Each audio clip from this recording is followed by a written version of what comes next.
उतना ही आप आगे बढ़ते जा रहे हो। माननीय मंत्री महोदय, प्रश्न स्थगित नहीं है, मेरे पास उत्तर आया है और छाप लगी हुई है इस पे। क्या माननीय मंत्री जी? जी, उत्तर दीजिए। सबसे पहला, वर्तमान में ऐसा कोई प्रस्ताव विचाराधीन नहीं है। प्रश्न का उत्तर आ रहा है जी। दूसरा, वर्तमान में ऐसा कोई प्रस्ताव विचाराधीन नहीं है। तीसरा, ऐसा कोई विचार वर्तमान में सरकार के स्तर पर विचार में नहीं है। मेरे को जवाब दिया वो नहीं पढ़ रहे हैं मंत्री महोदय, आपने जवाब क्या दिया ये मेरे पास जवाब है। मैंने कहा था कि सभा पटल पर रख दिया है, आप प्रश्न पूछ लीजिए मुझसे। नहीं, आप एक बार उसको जवाब तो सुना दे साहब। तो मैं वही तो सुना कर दे, रहा हूं सब जो सुन जवाब ले, दिया। सब जवाब आपने अरे जो- जवाब आप क्यों खड़े पूछा है हो? प्रश्नकर्ता खड़ा है।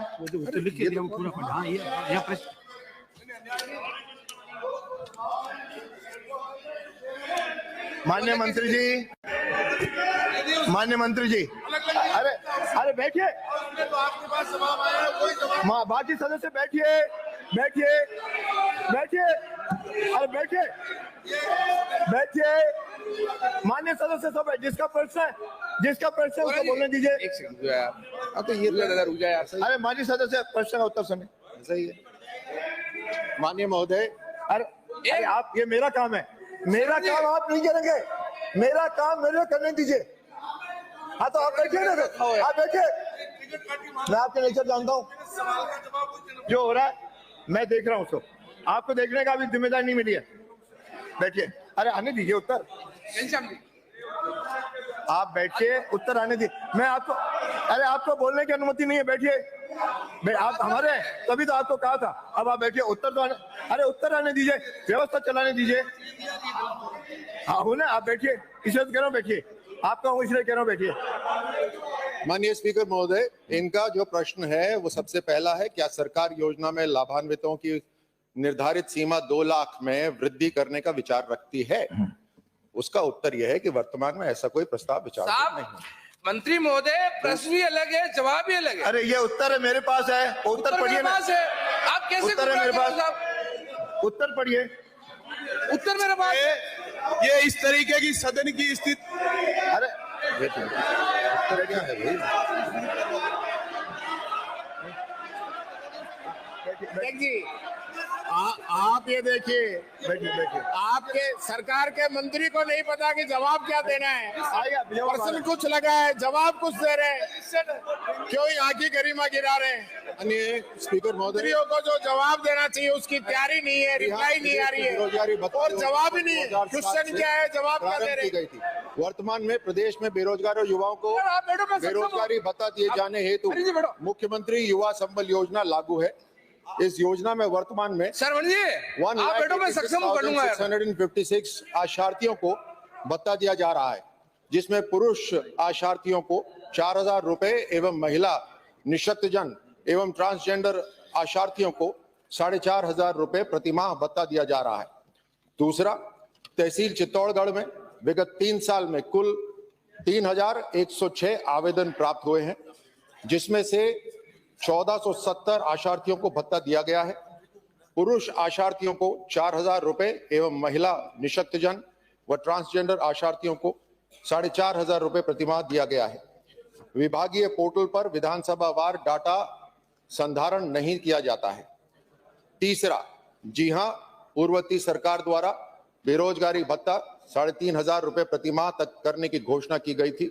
वर्तमान में योजना अंतर्गत पात्र पुरुष आशार्थियों को 4,000 रुपए, महिला निःशक्तजन व ट्रांसजेंडर आशार्थियों को 4,500 रुपए प्रतिमाह नियमित रूप से बेरोजगारी भत्ता दिया जा रहा है। पूरे प्रश्न एक। माननीय अध्यक्ष महोदय, सबसे पहले तो मुझे आपको संरक्षण चाहिए, क्योंकि इस जवाब का वास्तव में अधिकारी इस चीज को भ्रमित कर रहे हैं, क्योंकि 5 साल तक बीजेपी ने धरना, प्रदर्शन, ज्ञापन सब कुछ किया था। आप प्रश्न पूछिए। मैं प्रश्न ये कर रहा हूं कि युवा बेरोजगार का एक तो भत्ता बढ़ाने की बात हुई, बेरोजगार भत्ता देने की पात्रता का पंजीकरण विधि क्या है? आज की तारीख में कितनों बेरोजगार आवेदन लंबित हैं, पात्र कितने हैं, अपात्र कितने हैं? एक तो ये बताएं। दूसरा, कुल कितनी राशि महिला एवं पुरुष अन्य पात्र को दी गई है? जिलेवार सूची हम उपलब्ध करवाएं। बैठिए माननीय मंत्री। बाद में पूछो ना। माननीय स्पीकर महोदय, ये जो योजना है ये 2007 में शुरू करी गई थी और 2007 में इस योजना का नाम अक्षत योजना था। तब उस समय के हिसाब से जो राशि थी वो निर्धारित कर दी गई थी। अगर सदन चाहता है तो मैं यहाँ पटल पे रख सकता हूं। उसके बाद 2009 में इसमें परिवर्तन करा गया, इसमें कौशल को जोड़ा गया, इसका नाम अक्षत कौशल रखा गया। उसके बाद 2012 फिर 2019 में इसके नाम भी बदले गए, इसमें राशि भी बढ़ाई गई क्योंकि समय के हिसाब से राशि बढ़ाई जा रही थी।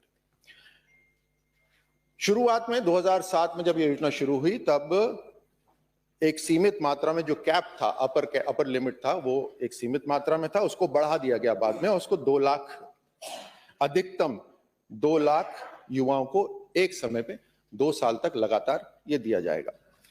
इसके अंदर आज की तारीख में 1,86,656 आज की तारीख में युवा हैं जिनको ये मुख्यमंत्री युवा संबल योजना अंतर्गत लाभार्थी हैं। और आज की तारीख तक यानी 2007 से लेकर आज की तारीख तक इसमें 6,38,621 ये सारे लाभार्थी हैं। अभी जब मैं अपने साथी को ये बताना चाहूंगा कि इसमें पात्र होने की कुछ शर्तें होती हैं और अपात्र भी हो सकते हैं। इसके अगर आप चाहें तो मैं वो यहाँ पर पढ़ सकता हूं आपके लिए। नहीं, वो आप इनको दे देना, आप तो यहाँ बाद में आप संक्षिप्त मुझसे उत्तर पूछ दीजिए। सकते हैं। अध्यक्ष महोदय, हाँ, दूसरा कोई बैठिए। नहीं, दूसरा प्रश्न है। इतने बेरोजगार युवाओं के फार्म लंबित पड़े हैं, अधिकारी है वहां है नहीं, कर्मचारी वहां है नहीं, और अभी मैंने इतना पूछा कि मेरे वहां कितने लंबित हैं, कितने अपात्र आपने किए हैं, कितने पात्र हैं, एक बात वो बता दें। बैठिए। और जिनको आपने निरस्त किए हैं वहां जितने भी आवेदन आए उनके 10% फार्म ही वो, भली ये सरकार रही हो, ये इन्होंने भी यही घुमा फिरा के जवाब दिया है। आप जब यहाँ बैठते थे अध्यक्ष महोदय तो आपको ध्यान में है, तो घुमा फिरा के जवाब दिए हैं। युवा बेरोजगारों को भत्ता देने की जो अपन फार्म निरस्त करते हैं उनकी क्या विधि है, क्योंकि जो फार्म आते हैं उनको केवल 2 से 5% फार्म रखते हैं, वरना सब फार्म रिजेक्ट करते हैं। मेरे वहां आज की तारीख में चित्तौड़गढ़ जिले में कितने तो पात्र हैं, कितने अपात्र हैं, इतने का आप बता दें। माननीय मंत्री जी। चित्तौड़गढ़ तहसील के अंदर जैसे मैंने पहले बताया जिले के था, बताएं। माफ कीजिए, क्षेत्र चित्तौड़गढ़ का है, क्षेत्र चित्तौड़गढ़ तो जिला नहीं लिखा है। अंदर पिछले 3 साल से 3,106 आवेदन प्राप्त हुए हैं और आज की तारीख में 1,470 आशार्थियों को भत्ता दिया जा रहा है। इसके अंदर जो आवेदन जिनके इसमें चेकिंग होती है, डॉक्यूमेंट्स की चेकिंग होती है, कुछ एक होते हैं जिन्होंने अपना इंटर्नशिप नहीं करी हुई होती, कुछ होते हैं जिनको अप्रेंटिसशिप के लिए भेजा जाता है। जब वो पूरे पात्र बनते हैं तभी उनको आगे एक्सेप्ट करा जाता है। मैं माननीय अपने साथी को बताना चाहूंगा कि 1 महीने के अंदर अंदर हम सारे डॉक्यूमेंट चेक कर लेते हैं और जो एक प्रोबेबल कैंडिडेट होता है उसको लाभ बेनिफिट मिलना विदिन 1 मंथ शुरू हो जाता है। जैसे जैसे जो 2 लाख की सीमा होती है, जो कैप होता है, उसमें से जैसे कम होते हैं, जैसे अभी 1,86,000 है तो तकरीबन 15,000 का जो गैप है अभी उसकी चेकिंग चल रही है और उसको हम भरते रहेंगे। जैसे अपात्र होते जाते हैं, यहाँ से जो हमारा डिपार्टमेंट है वो उसकी पूर्ति करता रहता है।